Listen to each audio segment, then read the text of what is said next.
30 मेचं जे आपलं आंदोलन आमरण उपोषण आपण ठरवलं होतं ते फायनल होणार आहे 30 मेला।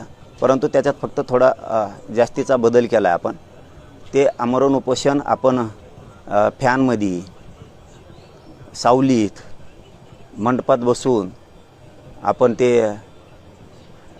काय आणखीन सुविधा करून करत होतो ना। समजा सगळे तसंच करतात, मीच नाही तर सगळेच तसं करतात।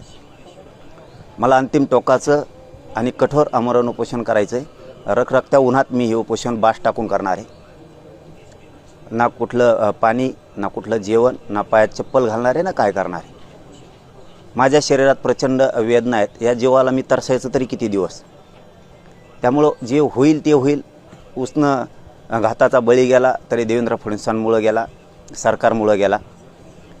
कितीही जीवाची लाहीलाही झाली तरी हरकत नाही, कारण माझ्या समाजाच्या लेकरांच्याच आयुष्याचा उन्हाळा झाला आहे। तर आपण आपली का कदर करायची। ते उन्हात कुठंही होईल, ते जंगलात होईल, रानात होईल, ते कुठंही होईल, परंतु ते खूप कडक आणि त्या रखरखत्या उन्हात ते आमरण उपोषण होणार आहे। आणि त्या भूमिकेवरती मी आता ठाम आहे। आता शेवटी त्याच्यात किती त्रास होणार आहे, किती जीवाची लाहीलाही होणार आहे, किती कडक ऊन आहे, किती त्रास आहे, किती त्या वेदना होणार आहेत, याचा मी कसलाही विचार करायचं नाही ठरवलेलं।